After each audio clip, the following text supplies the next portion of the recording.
पहले वाहिगुरु जी का खालसा वाहिगुरु जी की फतेह। जैसे कि आप सब जानते हैं कि हाल ही दिनों में J&K हाई कोर्ट ने एक जजमेंट पास की है कि जहां हमारे ही कौम के जो बंदे हैं, सरदार जी हैं फ्रॉम अखनूर, उन्होंने कोर्ट में दायर किया था एक केस, जहां उन्होंने जो DGPC की इलेक्शंस हुई थी और उसको लेके उन्होंने ये कोर्ट को कहा कि भाई इसमें जो वोटर्स हैं वो के सिंह एंड को नहीं लिखते हैं, इस करके उनको हक नहीं है वोट करने का। तो जिस चक्कर में उसने केस फाइल किया था, तो उसको मद्देनज़र रखते हुए J&K हाई कोर्ट के जज साहब हैं श्री वसीम सादिक जी, उन्होंने ये रूलिंग दी है कि भाई नहीं, ये ज़रूरी नहीं है कि आप सिंह एंड कोर ही लिखें तभी आप वोट कर सकते हैं, सिर्फ उसके बगैर भी वोट डाल सकता है। हमारा ये मानना नहीं, ये फैक्ट भी है कि 1699 में गुरु गोबिंद सिंह जी ने हमारे सिख पंथ की स्थापना की थी। और सिख पंथ की जो स्थापना हुई थी, जैसे कि आप सब जानते हैं, ये इंसाफ को लेके हुई थी, इक्वालिटी के लिए हुई थी और हक की लड़ाई के लिए उन्होंने एक ऐसी कौम तैयार की जिन्होंने उसमें कहा कि हमारे जितने भी इस सेक्ट में जो भी बंदा आएगा वो इक्वालिटी को एक बहुत बड़ा दर्जा देगा।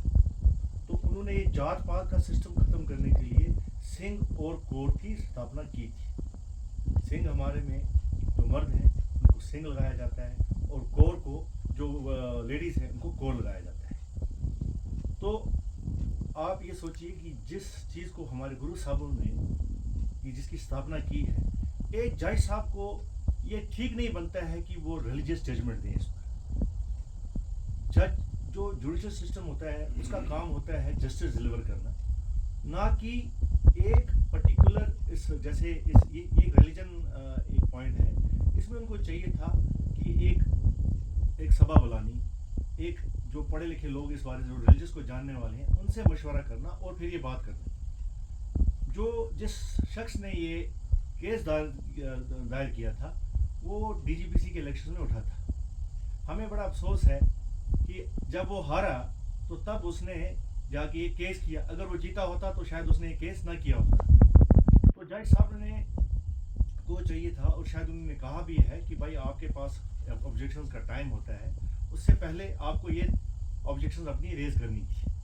तो इसी के सिलसिले में कई बार ऐसा नहीं कि हम जुडिशल सिस्टम को गलत मानते हैं, बट कई बार उनसे भी कोई ऐसी रूलिंग आ जाती है जिससे कौम के जो सेंटिमेंट्स हैं वो हर्ट हो जाते हैं। मुझे लगता है कि जज साहब को इससे परहेज करनी चाहिए थी और एकदम ऐसे जो है बड़ी स्टेटमेंट नहीं देनी चाहिए थी। अभी मान लीजिए अगर आज सिंह और कोर पर उन्होंने एक तनाज़ा उठाया है, कल ऐसा भी हो सकता है, क्या ये पॉसिबल है कि शरीयत के बगैर हम बोल सकते हैं इस्लाम है? ऐसा तो नहीं हो सकता है। तो मुझे लगता है कि वसीम साहब को, जो जज साहब हैं हमारे, उनको ये चाहिए था कि इसमें एक पूरी कॉन्फ्रेंस करनी, या आपस में जो जज साहब जो एक्सपर्ट्स हैं उनके कुछ रिलीजियस मामलों में, या जो हमारे रिलीजियस हेड्स होते हैं उनके साथ बात करके फिर इस पर जजमेंट दें। सर, क्या आपको लगता है कि इसमें हाई कोर्ट या किसी और की मुदाखलत होनी चाहिए? जैसे कि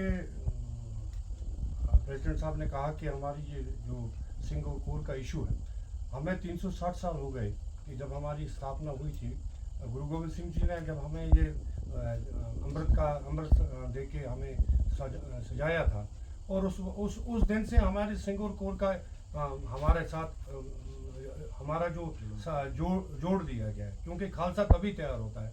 अगर मैं एक खालसा हूँ तो मेरे नाम के साथ सिंह लगेगा। अगर कोई हमारी बेटी है, माँ है, बहन है, उसके साथ भी कोर इसीलिए लगता है क्योंकि वो खालसे में प्रवेश होगी।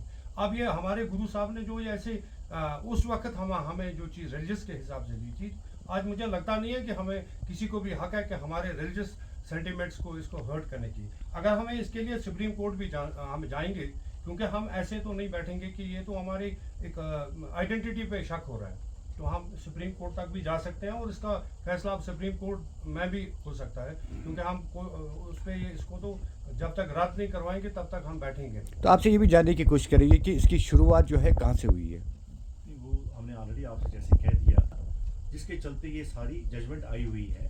मैं आपको इतना यकीन दिलाता हूँ कि कई बार जुडिशल सिस्टम से भी एरर हो जाते हैं। तो मुझे लगता है कि जो गलती करता है कई बार वो उनको ठीक करना भी आता है, और हम उनसे भी अपील करेंगे जुडिशल सिस्टम से कि इस पे दोबारा एक नज़र दी जाए, और इस सिलसिले में जितनी भी DGPCs हैं उन सब का जो सोच है वो एक है, और जितने भी जथेबंदी का मतलब जितनी भी ऑर्गेनाइजेशंस हैं इस मामले में किसी की भी सोच अलग नहीं है।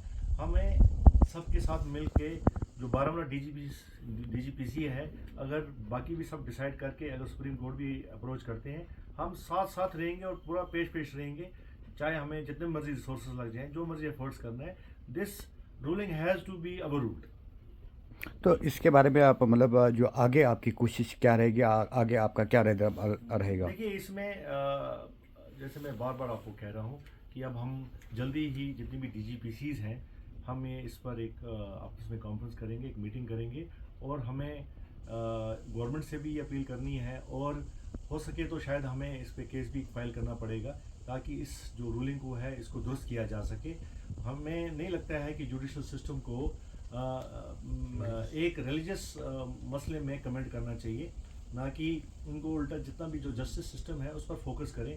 उनको चाहिए था कि भाई ये देखना कि भाई अगर पहले अगर जब उनको टाइम दिया गया था कि भाई एक